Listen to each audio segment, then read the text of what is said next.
Ogamba otya? Jendi mpozeko. Obulamu bulungi? Yes, mpozeko. Ndi bulungi. Kando. Wange. Kyekiriwo? Tewali mpozeko. Wabali kunyumira video?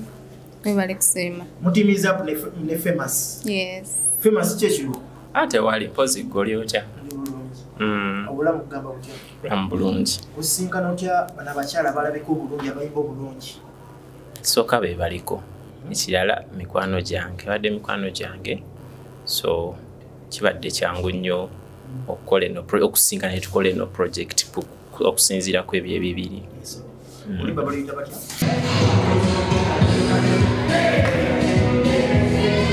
Gundeeze.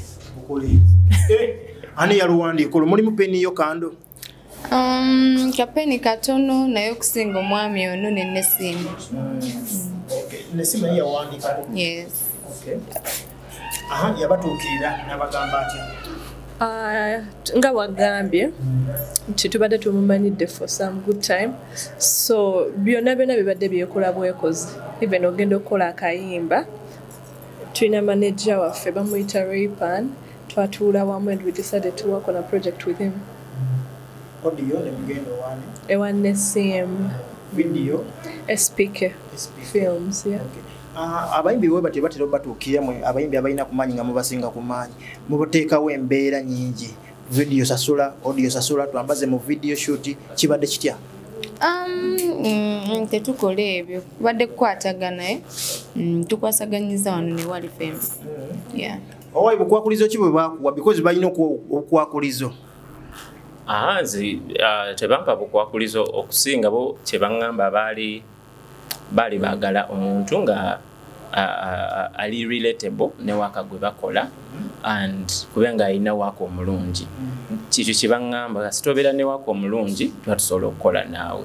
Kati otwatukira manager waabwe naye nawuliriza waka gwe twali tulina okukola ate ne bamwagala. So ne bagamba tugende mu maaso. So tewali kinene kiri awo nti kyatukalubiriza. So gwe waganda banoonya ng'oludde oluyimba bwe luli? Already twali tutandiseko ne Nesimu, then we bayingirawo ne tulugatta bulungi ne luggwa bulungi. Already waliwo concept, then ne tukimaliriza bulungi nabo nga weebali kubanga twali tulina okuteeka mu vibe yabwe nga bomanyi art nabo balina art waabwe ekintu nga bwe bakyagala. Already waliwo ekiriwo, so ne tukigatta ne tukola kusinziira nga bwe baagala art waabwe atambule naffe nga bwe twagala art waffe atambule. So generally it was combined effort. Okay. Gundeeze, content kyali mu luyimba luno? Content nange wa video. Perform. Twogera ku mukwano nga gukususseeko bannange. Ngena yogenza okusukkako andi. N'ogamba mwagalaawo. Gwatali mulaavu, ebyobulaavu okusukkako bitegeera otya? Ntulabira ku ggwe. Tulabira ku ggwe engeri gye gukuyisaamu ne tuyiya tulya artists. Artist ono yeegwanyiza Alani Okello senga ayogedde. Nebannayo kakasa walade bekunga mwegwaniza wavayo n'ogamba Alani Okello bana yamukwatako oyinza n'omukuba oluyi kyogerangako we were just appreciating him olwokubanga muzanyi mulungi atadde Uganda mu bazanyi bonna n'olondayo yekka ngenda mpola simulondangako we were just supporting him. Yes. Nemune wabadde oli awo omukyala naira ali ebulaya n'avayo n'agamba oli ayagala abeere muntu we. Opinion yahizo banga amwagala. Kati awo simanyi tafuuke mujja woyo. Naira ali kikyomugamba atwala omusajja toli siwankayana. Ndeka tujja fumba ffenna kati. Kyoyagala owulira so yagala owulira. Njagala kiva ku mutima gwo. Kivudde ku mutima tujja fumba ffenna. Baba w'ennaku bakuwa olunaku n'oli bamuwa olunaku. Oba kyoyagala. Okay. Kando ne Katareya okwekuma nga muli babiri mumaze emyaka emeka kati? Bane tumaze emyaka mingi. We've been together for a long time. Simanyi. Mingi nnyo. Twemitinga tukyasoma paka kati tetusoma. Mwalimu olevo mu HS? Myaka mingi kyenyiza okugamba oyagala tubala myaka gwe. Myaka mingi. Kyekisinze bakumanga muli mwena?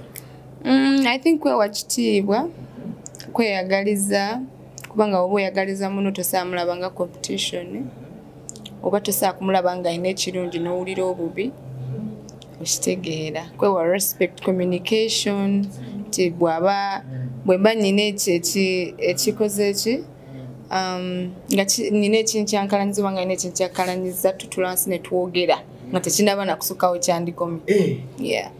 Omanyi bagamba abawala ababiri tebasobola kubangaala kumala mwezi gumu. Kati ffe olaba twagenda otandika music twasooka beera ba mikwano sigamba nti bizinesi yatugatta so buli omu amanyi waakoma munne kitegeera ngaera bwagambye respect each other manya boundaries za muganda wange naye n'amanya waalina okukoma. Waliyo gaye asobola okuba akukwanye ate n'alaba oli n'amulaba ate n'atandika omusindikira message oli asobola okugamba nti owaayo omuntu wandi bubi. Yeah, we're open to each other. Because church to say, someone reached out to me. Twegamba sebe obuyaga gwe ande nogezo chudachira. Njamugamba. Yeah, we do talk. I think church tukumye na fenna. Yeah, because we are open. Owaayi bakuloperako omuntu ti akuli bibi nanga ndi bubi. Ne tumukubira bembi nga wetu ne tumulabisa. Wama famous. Kyekisinga okwona n'emikwano egy'abawala. Kasita batakwatagana kasita bateewa respect nga bwe babyogedde okwewa respect n'okukwatagana kumanya oli kyayagala era sina mukwano gwokka kebe business kakibe ki kasita abantu basukka omu mulina okutegeregana ne mmanya onayagala kino bwe nkola kino kijja mmunyiiza oba kino akyagala so awo tewali kisobola kujja mu makati gammwe kasita mubanga mukwatagana. Yes. Oli mu bakyala babiri oli single bali single. Ebyo katumalirize video shoot eno tujja byogerako. Kati bonani tolina gwosobola kutwalako n'ogamba akantu alono booli. Bonna balungi naye nga kyolina omumanya bano ba sister bange. Ebyo ova mu kwekoza. Temuli kwekoza ekyamazima kyo nga bwe nkugambye nga bwe twatandika nga balinga ba Luganda kuba engeri gye tutuuse kubanga bali ku level nene okusinga nze yes nyimbyeko enyimba entonotono naye level gye baliko okunsembeza si kyangu so tulina okuba nga tulina already connection gye tutaddewo ate gye nkugamba singa kya chemistry sikiwa nti twalibadde nawano nga tukola waako n'omulungi bw'ati. Awo kati ku mwena buli omu ngenda mubuuza kiki Kando oyagala kuzalira ku myaka emeka? Oba emeka bannange naye ennaku zino industry yakyukamuko batulaze nti bisobola kiba wamulaba weewamuko ku budde n'ogenda n'ozaala nodda like I think industry ogifuula gwe kyoyagala ebeere okitegeera ogifuula gwe kyoyagala ebeere bw'ogamba nti kati mpumuddemu ng'omulamu nodda maanyi so mukama essaawa zonna zanampa naye si kati.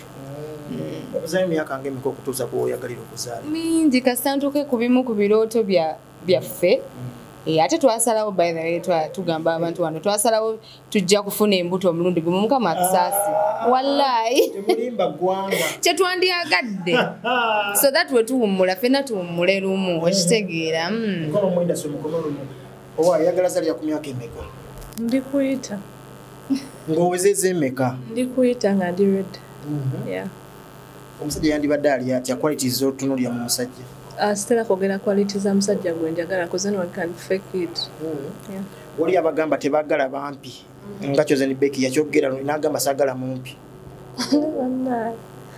Asigala byogerako ebyo ndi mwana muto. So ajja yajja? Si bwe ŋŋambye sinnakyogera ekyo. Tunakyogerako nti ajja yajja oba alina ssente y'abajja? Sinnabyogera taata ebyo. Kando wamagwa alina ssente y'abajja talina asigaleyo? Mujja mulaba bwe tunaatuuka ku ssaawa emujjayo mujja mulaba nga yoyoyoyo. Mwagala ku omu mujja mulaba sibiteke nedda ongambye kando nze kando ne katale togambye kando mujja mulaba we namufunda for now to now famous okay famous akagamba kasembayo tukute anze njala kubebaza naddala abawagizi baffe nakwebaza katale and kando ne management yaabwe embeereddewo okutandikira ku project wetwagitandikira paka nakatikati tuli ku video shoot ya luyimba lwaffe baluyita Gundeeze nze nsaba kulwagala batukkirize balutwale mu bulungi tetujja kweyongera kubawo omuziki ogwakabi Katale and Kando guno mwaka twalabye mwali luzingo oluyimba bumu other songs collabos how mukikoze muti yakubanga guno mwaka musinze kufulumya collabos okusinga twamanya mujja kitubuuza but that's how we planned it. Yes. Guno omwaka tubadde twewaddemu tuwe bannamukisa bannaffe tubaddizeewo but tulina music mungi singles tuzina nnyingi so anytime tufumba tujja kujjula tubeyanziza abongezi basuubire ki bannange batubasuulemu ka concert tufumba naye bambi tufumba bingi ate bigenda kujja nga byokya mutuwagidde nnyo banaye tetusobola kuba nga tetusima tuukaawo so tulina bingi nnyo byetufumba mukama atusobozesa mutuwagire nnyo bitusobozesa ofuluma amen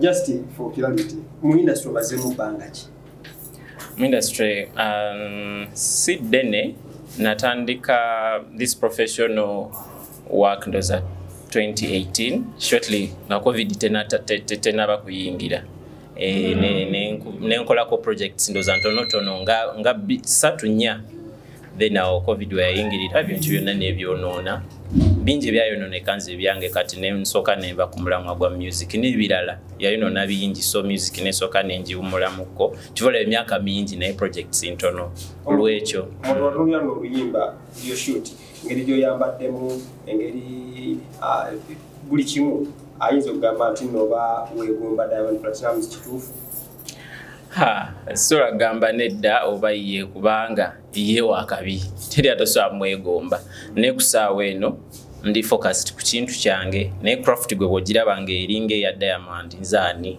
nakyo kyakabi wano Uganda ni inspiring bangi wabula bo bangi nsijja tutemayo omu oba omu bo bangi mba neetaaga kulowoozaako nkugamba nsingira naye simumanyi saawa eno naye kubanga bonna nze bangi kuba nze ndi muto bonna mbalabirako buli omu yenna nsooseeyo saawa zino yenna mussaamu ekitiibwa ate mwagaliza ate mwagala jogera kwambaza tugende ani akwambaza oyo bamwita Beipoa ono guy simanyi na kinsoolo mwogerako kubanga okuva lwe twa meetinga Beipoa akoze craft we nga simulabangako bukyanga tandika kukola video zange ono ye mwambazi asoose okunyambaza ebintu ebyentegeera nempulira nga nange binyumidde omanye bwogenda kushootinga video nga nowulira nga naawe tokituddeemu bulungi so Beipoa nkwebaza nnyo bambi ekintu kyonkoledde mpulira ndi musanyufu ne video yokka tugikoze nga ffenna tuli basanyufu so neyanziza nnyo nnyo wonna wooli yenna yeetaaza okukola video bambi munoonyeeko